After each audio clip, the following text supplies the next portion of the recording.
보시죠. 마지막 시간입니다. 계약의 성립에 관련된 내용이 8번 문제부터입니다. 자, 요약집 8페이지부터 참조하시고 8번은 뒤에 나오는 내용들과 반복이에요. 9번을 확인해 보겠습니다. 청약과 성락에 관한 설명, 털린 것, 다툼 판례. 자, 1, 2를 묶으시고 1번은 청약의 체크, 2번은 성락의 체크. 청약은 광고에 의한 청약도 가능하기 때문에 반드시 특정인에게 청약해야만 하는 것은 아니다. 불특정 다수인에게 청약할 수 있다는 말. 반면 2번의 성락은 청약에 일치하는 성락이 있다면 곧바로 계약이 성립하기 때문에 성락의 상대방은 청약의 상대방과 달리 반드시 특정인 청약자에 대해서 성락해야만 한다. 그 다음에 3번이요. 3번은 111조 제2항이에요. 다만 거기에 의사표시를 청약이라 예를 들었을 뿐입니다. 의사표시를 발신한 후 표의자가 사망하거나 제한능력자가 되었다 할지라도 의사표시 효력에 영향을 미치지 않는다. 의사표시는 그대로 효력이 발생한다는 말입니다. 청약을 발신 후에 체크. 청약자가 사망하거나 제한능력자가 되었다 할지라도 청약의 의사표시 효력에 영향을 미치지 않는다라는 말이 청약의 의사표시는 그대로 효력이 생긴다는 말입니다. 네 번째, 갑이 그 소유 토지를 을에게 1억 원에 매도 청약하였는데 상대방 을이 체크 이에 대금을 낮추어까지요 성락한 경우, 이게 바로 변경을 가한 성락입니다. 조건을 붙이거나 변경을 가한 성락은 새 청약한 것으로 볼 수 있다. 청약자가 새 청약한 것으로 볼 수 있기 때문에 청약자가 성락했다는 말이 따라와야 계약 성립하지, 그 말이 따라오지 않는다면 청약과 성락이 일치하지 않기 때문에 계약은 성립하지 않습니다. 그 다음 5번째, 갑이 체크 대금의 확정 없이까지요. 자기 주택을 을에게 팔겠다고 청약에 의사표시하였다면 청약은 청약에 일치하는 성락이 있다면 곧바로 계약이 성립할 만큼 구체적이고 확정적이어야 하기 때문에 부동산을 매매함에 있어 매매대금도 결정하지 않고 의사표시한 것은 청약의 유인이지 청약 아니에요. 청약이 아니라 청약의 유인에 불과하기 때문에 상대방 을이 1억 원에 사겠다고 표시하여도 이것이 청약이다. 그럼 둘째 줄에 표시하였다면 밑에 청약이라 적으시고 첫째 줄의 마지막 표시 위에는 청약의 유인이라 적으시고 갑을은 매매계약이 성립한다 안 한다? 안 한다. 만약 계약이 성립한다로 가기 위해서 을이 1억 원에 사겠다는 표시에 대하여 갑이 성락했다는 말이 따라와야 계약 성립합니다. 그 다음 10번입니다. 청약과 성락에 관한 설명, 털린 것. 1번, 격지자 간의 큰 의미 없고 청약 체크요. 이를 자유로이 처리할 수 있을 것인가? 청약의 구속력입니다. 청약의 의사표시함에 있어 기간을 정했다면 그 기간 내, 기간을 정하지 않았다면 상당한 기간 내 청약의 의사표시는 처리하지 못합니다. 그래서 옳은 지문입니다. 청약의 구속력. 2번, 3번을 묶으시고 3번 성락기간을 정하여의 체크요. 청약을 하였으나 청약자가 성낙의 통지를 체커 그 기간 내까지요 받지 못한 경우 체커 원칙적이요 청약은 효력을 상실한다. 그 다음 2번이요. 성낙기간을 체커 정하지 않은까지요 청약은 적시가 아니라 체커 상당한 기간 내까지요 성낙의 통지를 받지 못한 때 효력을 잃는다. 성낙기간에 관련된 규정입니다. 기간을 정했다면 3번 정한 기간 내, 2번 정하지 않았다면 상당한 기간 내, 그게 성낙기간인데 성낙기간은 여러 가지 의미가 있지만 그 중에 하나가 청약의 유효기간, 그러므로 정했다면 그 기간 내, 정하지 않았다면 상당한 기간 내 성낙의 통지를 받지 못하면 청약은 효력을 상실한다. 그래서 옳은 지문이 되겠습니다. 그 다음에 4번이요. 성낙기간을 정한 청약에 대하여 체커 연착된 성낙이요.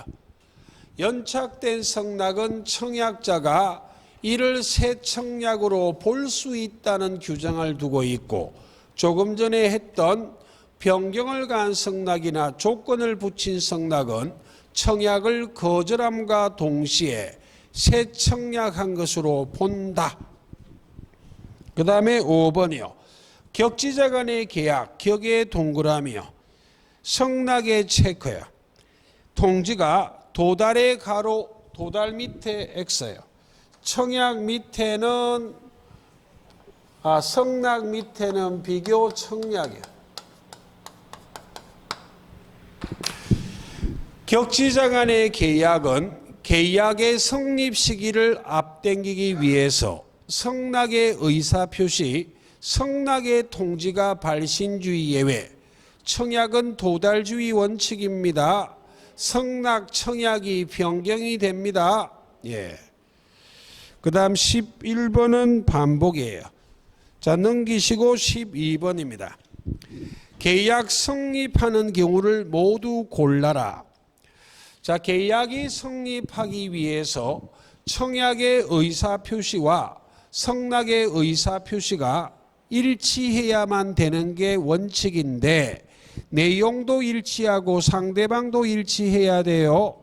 그럼 기억. 갑은 자신이 소장하던 그림을 갖고 싶어 하던 체커 을에게요. 매도 의사로 청약하였는데 체커 병이까지요. 성낙한 경우 상대방이 일치하지 않죠? 예, 계약 성립하지 않습니다. 니은 갑의 을에 대한 노트북 매수 청약과 청약의 체크요. 을의 갑에 대한 매도 청약이 청약의 체크요. 교차 청약을 말합니다. 교차 청약도 내용도 일치하고 상대방도 일치하고 있다면 갑은 을에게, 을은 갑에게 상대방 일치하고 매수, 매도 내용도 일치하죠. 예. 이 경우에 계약이 성립하는데 언제 성립하는지를 물어본다고. 교차 청약에 의한 계약의 성립은 양청약이 모두 상대방에게 도달한 때 계약이 성립해요. 그러므로 내용이 일치하고 모두 상대방에게 도달한 경우 계약 성립한다. 디귿은 조금 전에 했던 의사표시를 발신한 후 표의자가 사망하거나 제한 능력자가 되었다 할지라도 의사표시 효력에 영향을 미치지 않는다라는 규정을 살짝 응용했을 뿐이에요. 갑이 자기 소유 토지를, 주택을 을에게 매도 의사로 청약하였는데 을이 체커 성낙한 후까지요. 사망하였지만 성낙의 의사표시를 발신한 후 사망했지만 그 의사표시가 상대방 갑에게 도달했다면 계약 성립합니다. 이건 성낙이 효력이 있기 때문에 계약 성립한다는 말. 그 다음 리얼. 갑이 을에게 10만 원의 시계를 매수하라는 청약하였는데 그 청약을 수령한 을이 체커 1만 원을 깎아주면까지요. 밑에는 변경이라 적으시고 매수하겠다는 의사표시하여 갑에게 도달했다면 이것만 갖고 계약은 성립 안 합니다.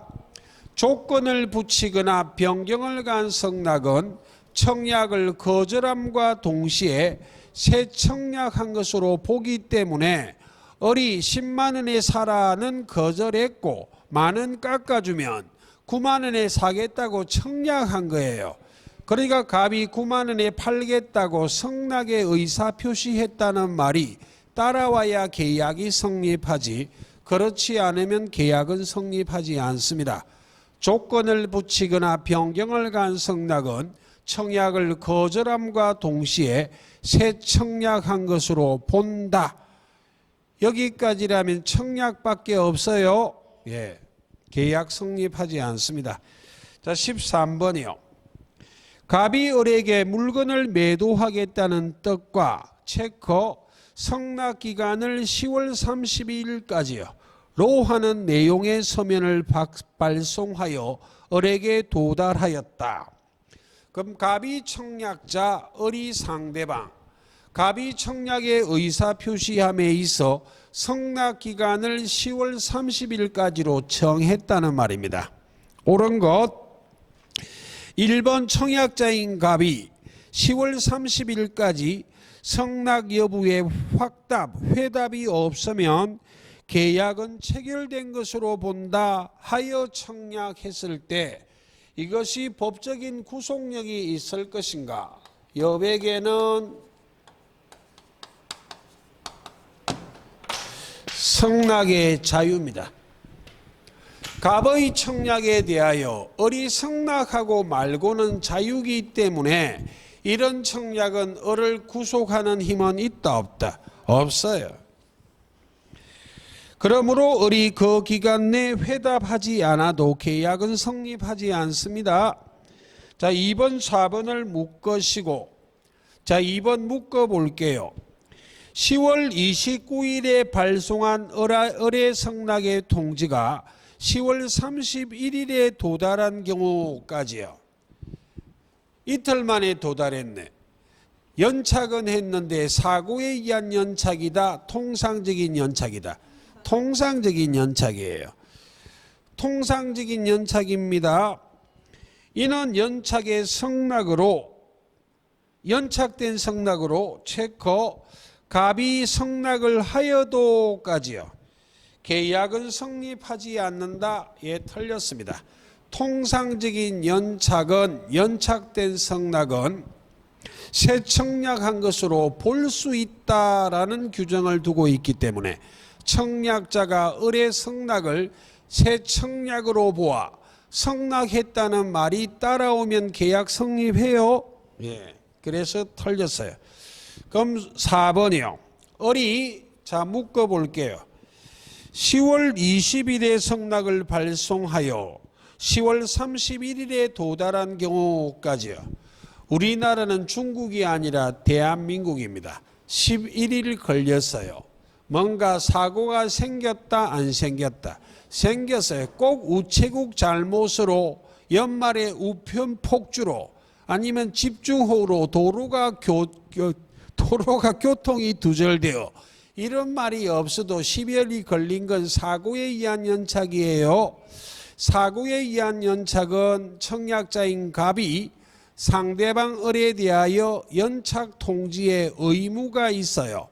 그런데 갑이 연착 통지하지 않는다면 연착하지 않는 것으로 본다는 규정을 두고 있기 때문에 계약 성립하는 겁니다.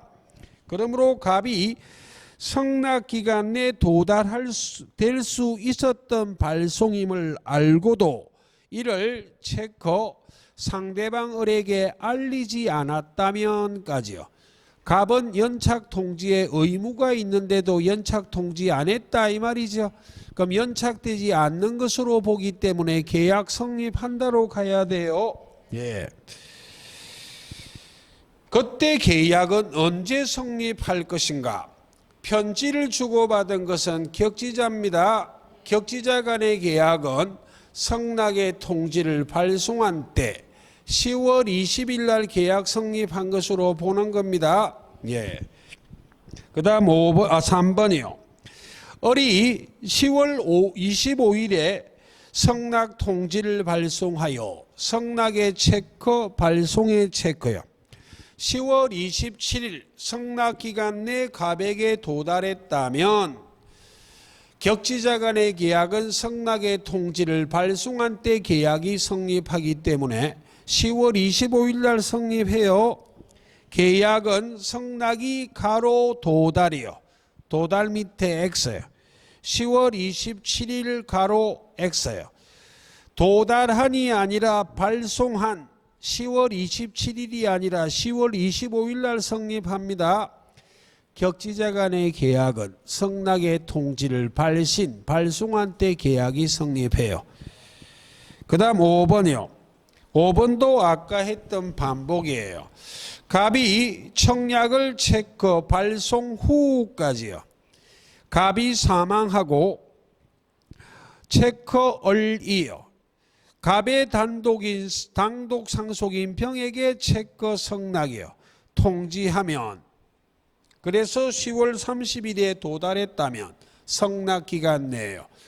표의자가 의사 표시를 발신한 후 사망하거나 제한 능력자가 되었다 할지라도 의사 표시는 그대로 효력이 생기기 때문에 이는 청약의 의사 표시가 효력이 생겼기 때문에 상대방 을이 갑의 단독 상속인 병에게 성낙하고 성낙 기간 내에 도달하면 계약은 10월 30일 계약은 성립합니다.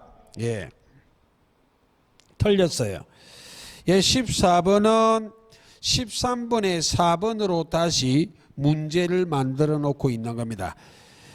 13번에 4번으로부터 14번으로 화살표요. 사고에 의한 연착 언제 계약이 성립하는지를 5줄로 갖고 만들어 놓고 있어요. 그래서 우리 시험에 지문이 너무 길면 뒤로 미루되 10중 8구는 허풍선이라고 포기까지 할 필요는 없어요. 먼저 부담 없는 문제를 먼저 풀고 지문이 긴 것도 천천히 읽으면 읽는 순간에 10중 8구 답이 바로 보여요. 격지자 간의 계약은 성낙의 통지를 발송한 때 계약이 성립한다는 문제예요. 사고의 연연착이라 묶어서 그 말입니다. 그 다음 뒤로 넘어가셔서 16번입니다. 계약 성립과 관련된 설명 틀린 것 기억 매매계약 체결 당시 체크요. 목적물의 대금이 구체적으로 확정되지 않았더라도 체크 그 방법과 기준이 정해져 있으면까지요. 계약은 성립할 수 있다. 거기에 여백에는 이렇게 적어두시고 목적의 가능에 관련된 판례입니다. 목적의 확가 적타 중 가요.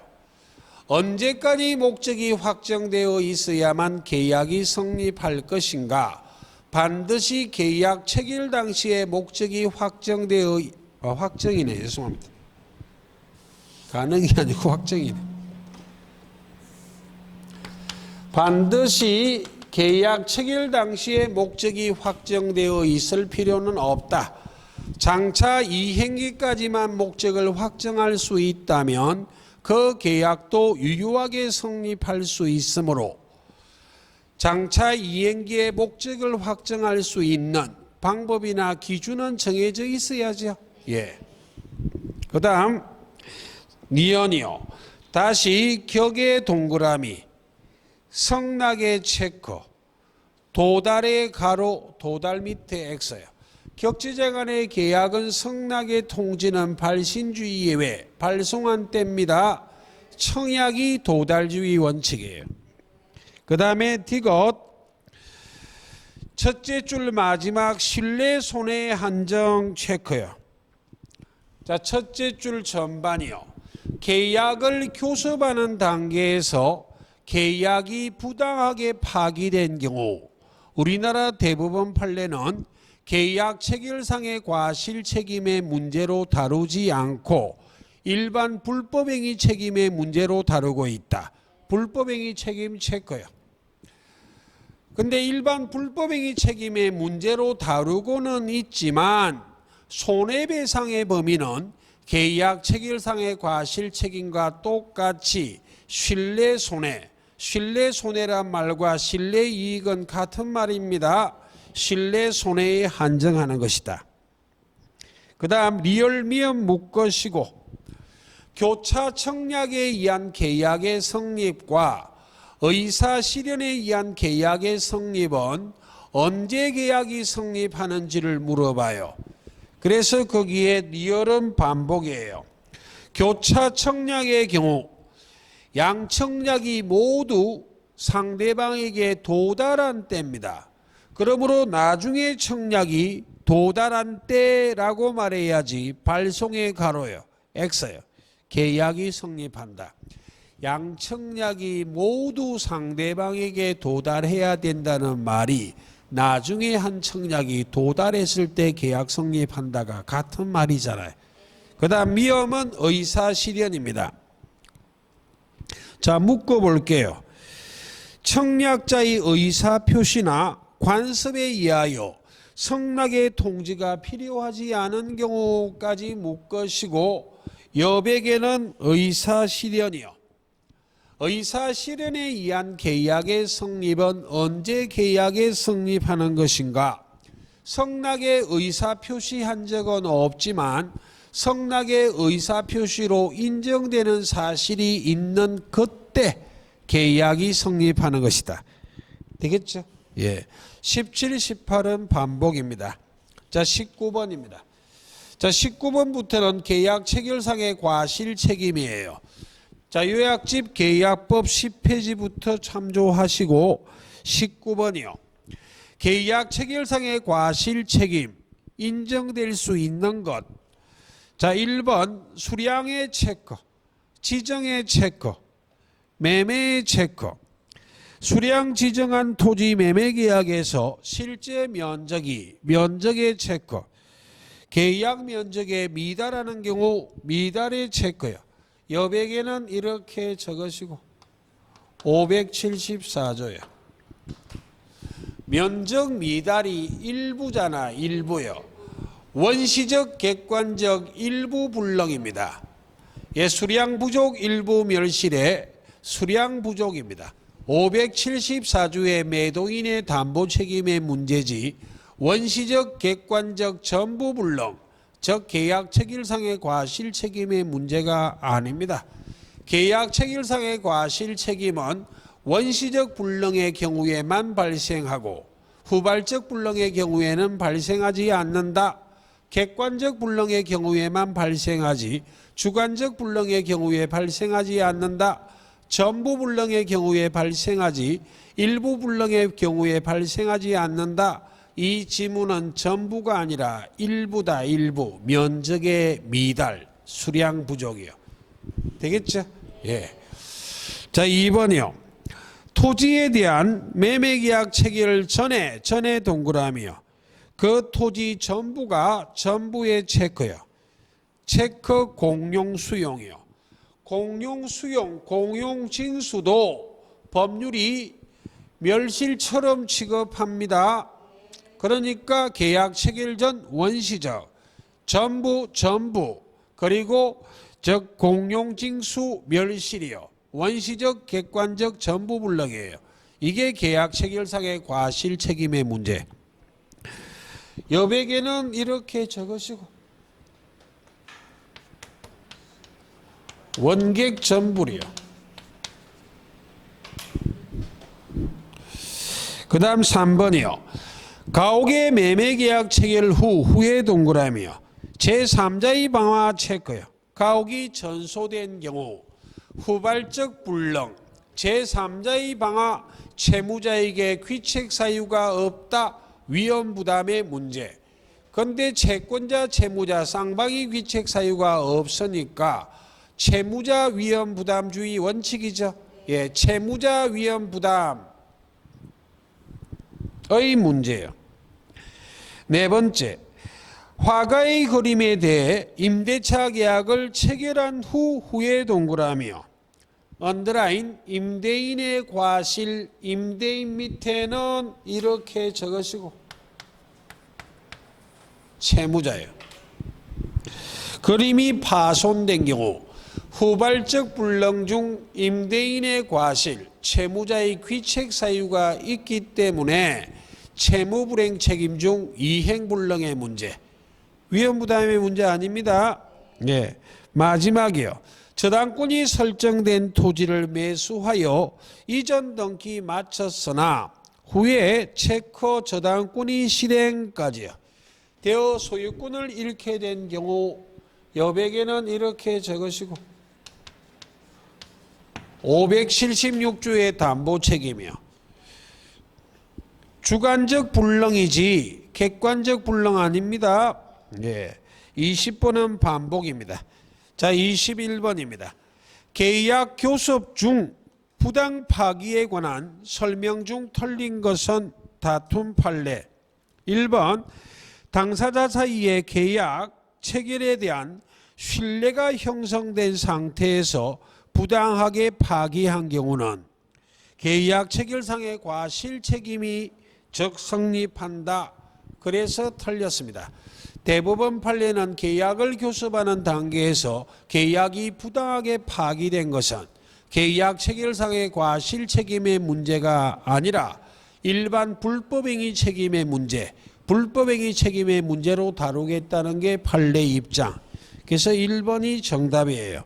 자, 2, 3번 묶으시고, 자, 지금부터 신뢰 손해, 계약을 체결할 것이란 걸 신뢰, 기대하면서 지출했는지 계약이 좌절돼도 어쩔 수 없다라고 생각하여 지출했는지를 구별하자고. 신뢰하고 지출해야만 신뢰 손해입니다. 예. 2번, 3번 비교요. 2번 계약의 성립을 기대하고 지출한 계약 성립을 기대 신뢰했죠. 지출한 통상의 체커 계약 준비 비용까지요. 또 신뢰 손해에 한해서 손해배상 청구할 수 있다. 신뢰 손해 밑에 원칙이라 적으시고 원칙적으로 신뢰 손해에 포함된다는 말입니다. 그러나 비교하여 3번이요.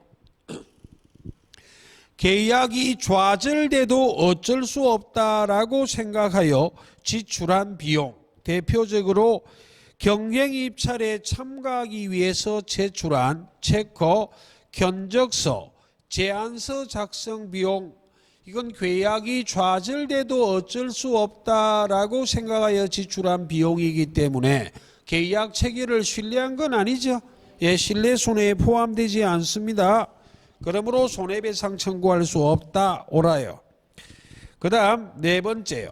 상대방의 적극적인 요구에 따라 이행에 착수하고 계약 교섭이 진행되었다면 계약 체결을 신뢰하고 있죠. 예. 그러므로 그 이행을 위하여 지출한 비용은 신뢰 손해에 포함되기 때문에 손해배상 청구할 수 있죠. 예. 그 다음에 5번이요. 자, 신뢰 손해에는 정신적 위자료도 포함된다 그랬습니다.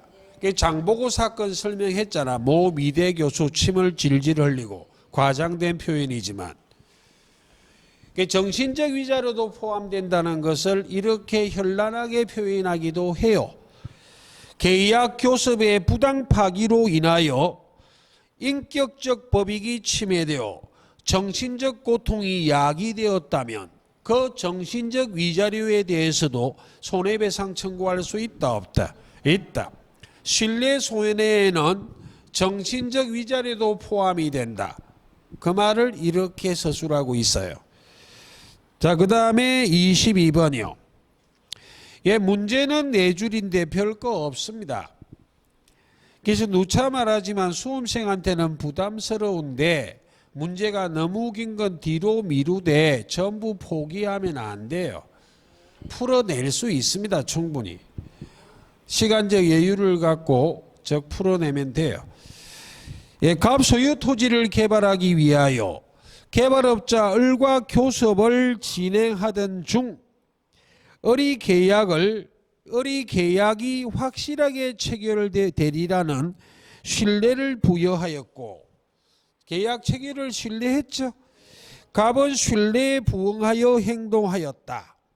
그런데 을이 갑자기 교섭의 중단을 선언하면서 계약 체결을 거부하여 갑은 상당한 손해를 입게 되었다. 그에 대한 법적 평가, 옳은 것, 다툼, 판례. 그럼 계약 교섭 단계에서 계약을 부당하게 파기했고, 갑은 계약이 체결될 것이란 걸 신뢰했기 때문에 거기에 지출된 비용은 일반 불법행위 책임을 물어 손해배상 청구할 수 있다고 해야죠.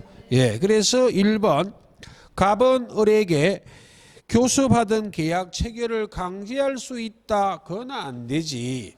계약 자유의 원칙이에요. 계약 자유의 원칙이기 때문에 체내 상방이요. 체결하든 말든 자유. 내용 결정의 자유. 내용을 무엇으로 결정하든지 자유. 상대방 선택의 자유. 방식의 자유예요. 그중에 체결을 적어놓고 있을 뿐이에요. 계약 자유의 원칙이기 때문에 계약 체결은 강제할 수는 있다 없다? 없어. 단지 불법행위 책임을 물을 수 있을 뿐이에요. 그래서 틀렸어요. 2, 3번을 묶으시고 불법행위 2, 3번 묶으시고 5번에서 2, 3번으로 화살표 5번부터 먼저 확인합니다. 교섭 중 부당 파기로 손해를 입은 갑은 을에게 계약 체결상의 과실 책임이 아니라 체커 불법행위로 인한까지요. 손해배상 청구할 수 있다. 이 말이 불법행위 책임을 묻는다는 말입니다. 그러니까 2, 3번은 자동이지. 2번 계약이 체결되지 않았으므로 을에게 아무런 법적 책임이 없다. 불법행위 책임. 3번 을의 계약 체결 거부에 상당한 이유가 있는 경우 갑은 채무불이행 책임을 추궁할 수 있다. 채무불이행 책임 가로요. 불법행위 책임이지 채무불이행 책임이다 아니다. 아니다. 그 다음에 4번은 반복이에요. 계약 체결이 좌절돼도 어쩔 수 없다라고 생각하여 지출한 비용은 신뢰 손해에 포함한다 안 한다? 안 한다. 그 다음 자 23번부터는 요약집 12페이지부터 참조하시고 동시행 항변권입니다. 자 23번은 기본이요. 쌍무 편물을 구별하는 실익은 쌍무계약에 한해서 위험부담의 문제 동시행 항변권이 발생한다는데 쌍무 편물을 구별하는 실익이 있어요. 무상의 소비대차는 쌍무 아니고 편무입니다. 예, 나머지는 쌍무예요. 유치권에서 예를 들은 도급계약도 도급인 수급인 이야기하는 건 쌍무잖아요. 예, 그 말입니다. 자 24번이요. 다음 중 동생관계에 있는 것을 모두 고른다면 자 25번에 기억 뒤끝 묶으시고 24번의 기억의 엉덩이부터 연결이야. 25번에 기억 뒤끝 묶으시고 두 개를 묶고 24번에 기억 엉덩이에서 찢어서 연결하시면 돼요. 예쁘게 안 꺼도 돼 그냥. 왜냐하면 1타3피입니다. 세 개가 똑같은 말이에요. 표현만 달라요.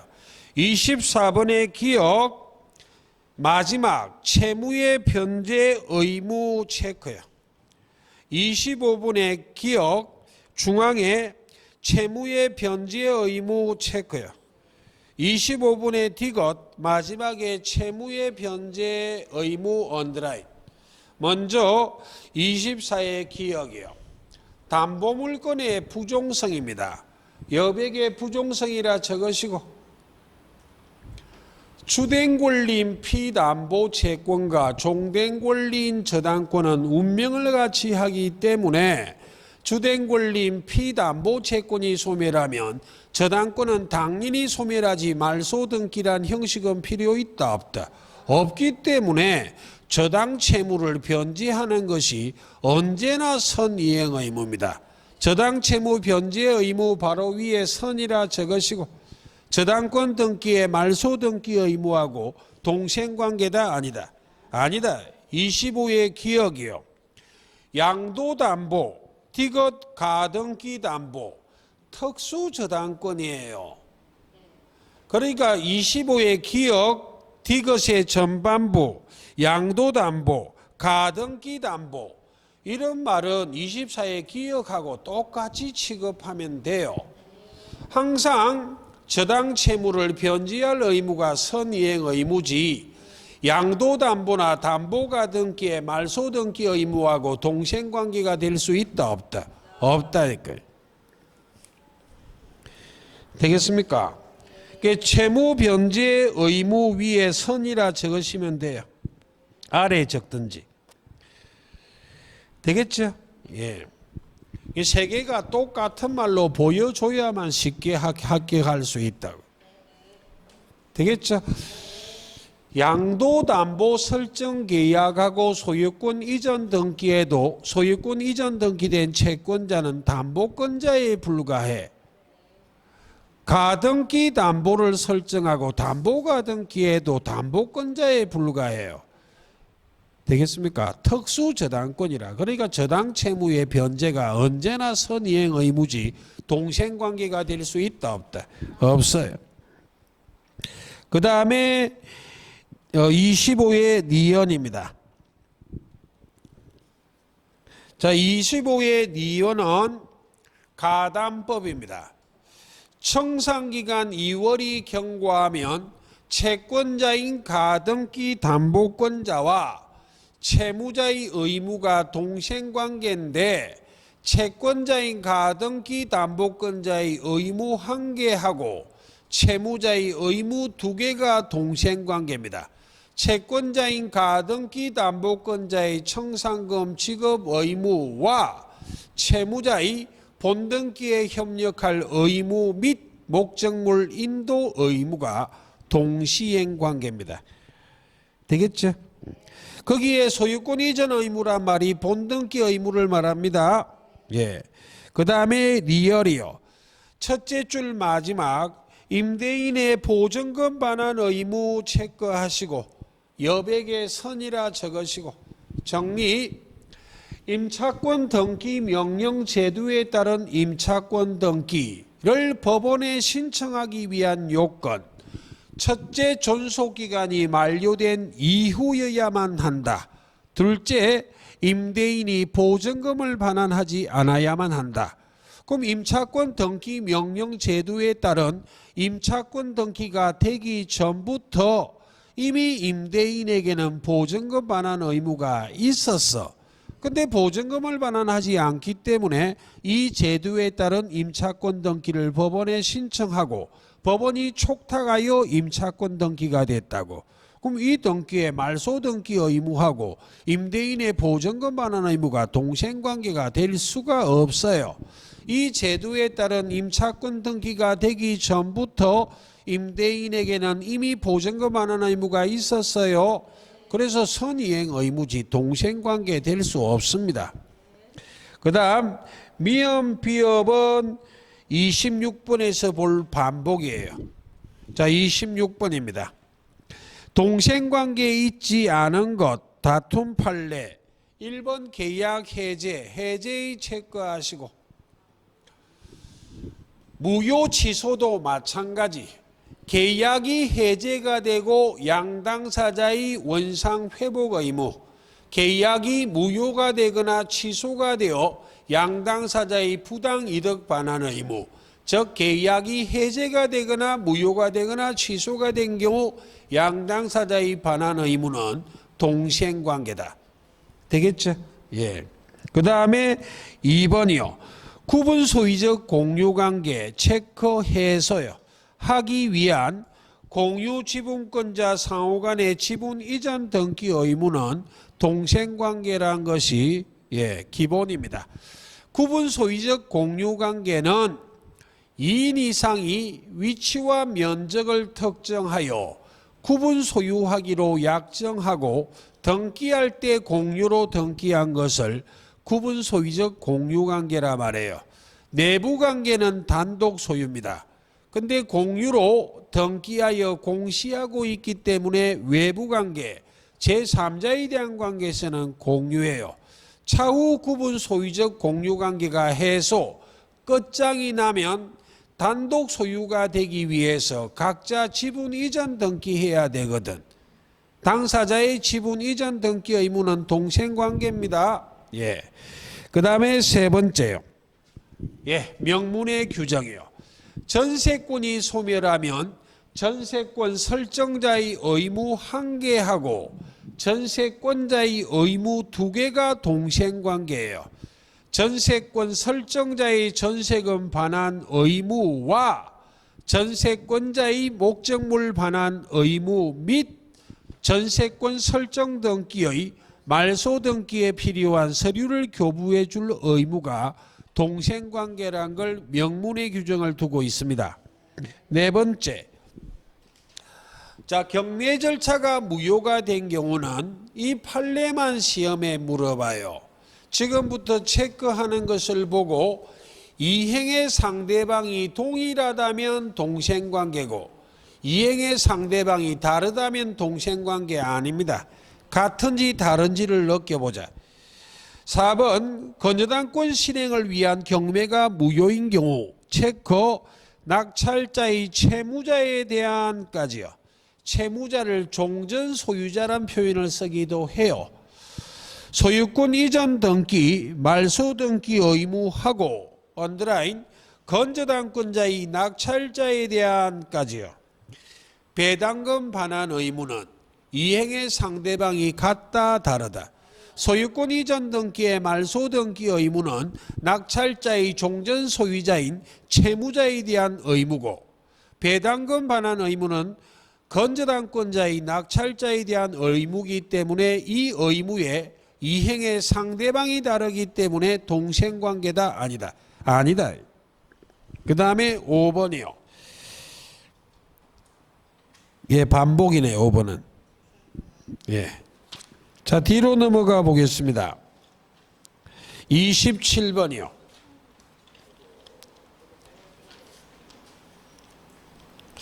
동생항변권에 관한 설명 틀린 것 다툼 판례. 1번 부동산의 매매계약이 체크 무효요. 한 판 더.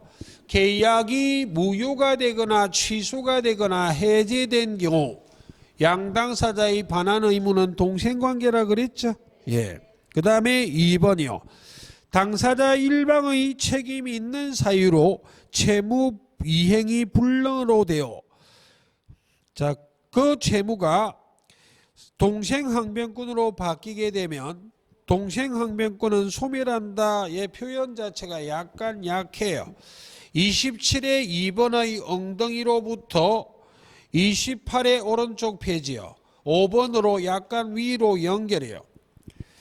28의 5가 좀 더 정확한 표현이고 27의 2는 표현을 약간 생략해 놓고 있습니다. 즉 28의 5번이요. 동생관계에 있는 채무 중 채무가 이미 동생관계에 있다는 전제를 27의 2번에서는 생략해 놓고 있어요. 어느 일방의 채무가 채무 불이행으로 손해배상 채무로 달라졌다면 채무의 동일성이 유지가 되기 때문에 이미 인정되던 동생항변권은 소멸하지 않고 존속해야죠. 그 말입니다. 27의 3번이요. 채무자는 상대방의 이행 제공이 없는 한 이행기에 채무를 이행하지 않더라도 이행지체 책임이 없다라고 되어 있습니다. 이것도 생략이 되어 있습니다. 양당사자의 채무가 동생관계에 있다면 채무자는 상대방의 이행 제공이 없다면 동생 항변권이 존재하고 있기 때문에 존재효요. 이행기에 자기 채무를 이행하지 않아도 이행지체 책임은 진다 안 진다? 안 진다 그 말이에요. 그 다음 네 번째요. 채권자의 이행 청구 소송에서 체커 채무자가 주장한까지 체크하고 채무자 바로 위에 여백에는 피고라고 적으시고, 자, 소송에서 주장이란 말은 소송을 제기했다는 말이에요. 참 죄송합니다. 채권자가 원고, 채무자가 피고인데 채권자가 소를 제기하고 피고인 채무자가 나에게 동생항변권이 있습니다를 주장, 행사하면 원고 패소 판결하지 않고 소송 경제상 상환 이행 판결, 즉 원고 일부 승소 판결합니다. 예. 동생항변권이 받아들여진 경우 채권자는 전부 패소가 아니라 체커 상환 이행 판결이에요. 그 여백에는 이렇게 적어두시고 원고 일부 승소요.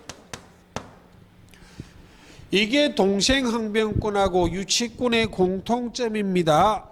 소송에서 피고가 동생항변권을 주장하거나 유치권을 주장한다면 법원은 상환 이행 판결, 원고 일부 승소 판결한다. 그 다음 다섯 번째요. 선이행 의무를 부담하는 당사자 일방은 자 묶으시고 상대방의 이행이 곤란한 현저한 사유가 있으면까지요. 선이행 의무를 부담하는 자는 원칙 동생항변권을 인정하지 않음이 원칙이지만 예외가 두 가지가 있다. 불안의 항변권. 상대방의 채무가 이행이 곤란한 현저한 사유가 있다면 선이행 의무를 부담하는 자가 불안하죠. 이 불안한 자에게 인정하는 항변권을 불안의 항변권이라고 말한다. 그래서 이 경우는 불안의 항변권이 인정되기 때문에 자기 채무 이행을 거절할 수 있죠. 예. 자, 26번입니다. 동생항변권에 관한 설명, 틀린 것, 다툼 판례. 1번은 감유 등기를 예시했을 뿐이에요. 매매계약을 체결하면 매도인의 재산권 이전 의무는 원칙, 완전한 재산권을 이전할 의무이기 때문에 감유등기란 혹이 있다면 그 말소등기 의무까지도 동생관계가 되는 게 원칙이란 말입니다. 예. 그래서 1번 감유등기가 있는 부동산 매매계약에서 체커 특약이 없는 한까지요. 매도인의 소유권 이전 등기뿐만 아니라 체커 감유등기 말소 의무까지요. 다음에 와라 동그라미 치시고 매수인의 대금 지급 의무가 동생관계다. 원칙적으로 부동산을 매매하면 매도인의 소유권 이전 등기 의무와 매수인의 대금 지급 의무가 동생관계인데 매매 목적물의 감유 등기란 혹이 있다면 그 혹을 말소 등기할 의무까지도 무엇이다? 동생관계다. 그 말이 다시 말하면 매도인의 재산권 이전 의무는 원칙 완전한 재산권을 이전할 의무다. 실무에서는 예외적으로 다른 행태를 보일 수도 있어요. 예. 매수인이 매도인의 채무를 인수해 버릴 수 있잖아요. 감유채권자의 채무를 인수했다면 그때는 감유등기의 말소등기 의무는 동생관계가 아닐 수도 있는데 거기까지는 우리 시험에는 안 물어봐요. 그 다음에 2번, 3번을 묶으시고 이렇게 묶어라 제주권. 비교해 보자고요. 2번이요. 동생관계에 있는 일방의 채무도 이를 발생시킨 채권과 체커 별개의 약정이요. 으로 성립한 상대방의 채무와는 체커 특약이 없는 한까지요. 없는 밑에 원칙이요.